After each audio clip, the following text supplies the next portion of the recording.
भारत के उड़ीसा राज्य में दक्षिणी पश्चिमी भूभाग में कालाहांडी जिला और रायगढ़ जिला में नियमगिरी की पर्वत श्रृंखला है। इन पर्वत श्रृंखलाओं में भारत के सबसे प्राचीनतम वन भी अवस्थित हैं। इसी पर्वत श्रृंखलाओं में वहाँ के डोंगरिया कोन नामक आदिवासी निवास करते हैं।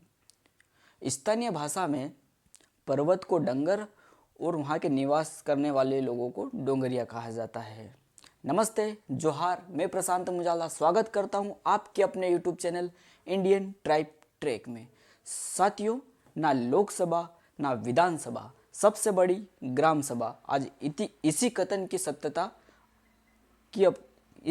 सत्यता की विषय में अपन बात करेंगे। साथियों, आज मैं बात करूंगा वेदांता जजमेंट की।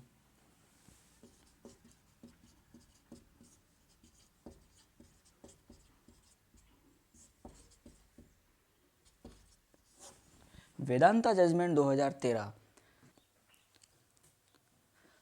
साथियों, वेदांता नामक ब्रिटिश कंपनी एवं उड़ीसा खान निगम के बीच में एक समझौता होता है कि नियमगिरी के जंगलों में हम खनन करेंगे, आप इसकी इजाज़त हमें दे दो। उड़ीसा खान निगम ने इसकी इजाज़त दे दी। इनका करार लगभग 30 सालों का था। इनका करार कितने सालों का था? 30 सालों का इनका करार था और लगभग 15 लाख टन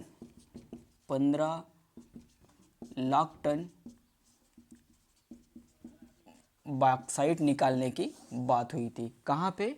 नियमगिरी के जंगलों में। नियमगिरी के जंगलों में बॉक्साइट निकालने की बात हुई थी साथियों। और वहाँ के जो स्थानीय आदिवासी समुदाय था, डोंगरिया कोंद नामक आदिवासी समुदाय ने इसका पुरजोर विरोध किया। अगर नियमगिरी के जंगल नष्ट हो जाएंगे तो हमारी संस्कृति, हमारी परंपरा, हमारे रीति रिवाज का क्या होगा? यहाँ के वन्य जीव प्राणियों का क्या होगा?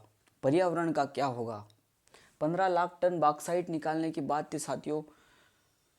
कई लंबे समय तक आंदोलन चला एवं लोगों ने इसका विरोध किया और विरोध के चलते हुए, आंदोलन के चलते हुए सुप्रीम कोर्ट तक यह बात चली गई। आदिवासियों के विरोध करने के बावजूद वहाँ पे तरह तरह के लोगों को लालच दिए जा रहे थे कि मुआवजा दे दिया जाएगा, तुम जंगल एवं पर्वत खाली कर दो। तो वहाँ के स्थानीय लोगों का कहना था, आदिवासियों का कहना था कि हमें जल जंगल ज़मीन चाहिए, हमें आपका मुआवजा नहीं चाहिए। ये बात सुप्रीम कोर्ट तक चली गई साथियों और विवाद बढ़ने लगा। विवाद बनने के कारण यह मामला सुप्रीम कोर्ट में गया और सुप्रीम कोर्ट ने वन अधिकार कानून 2006 का हवाला देते हुए उड़ीसा सरकार को फटकार लगाई। कहा गया कि तुमने इनको ज़मीन के बदले ज़मीन देने की बात कही थी।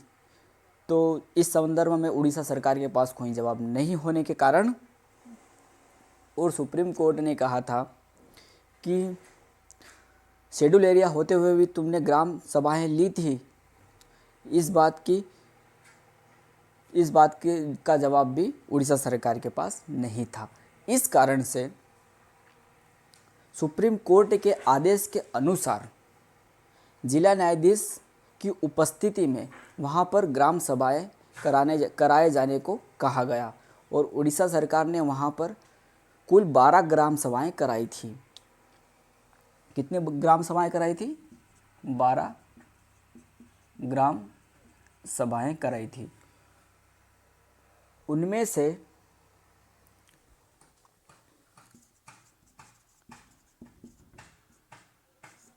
कालाहांडी की 7 और रायगढ़ की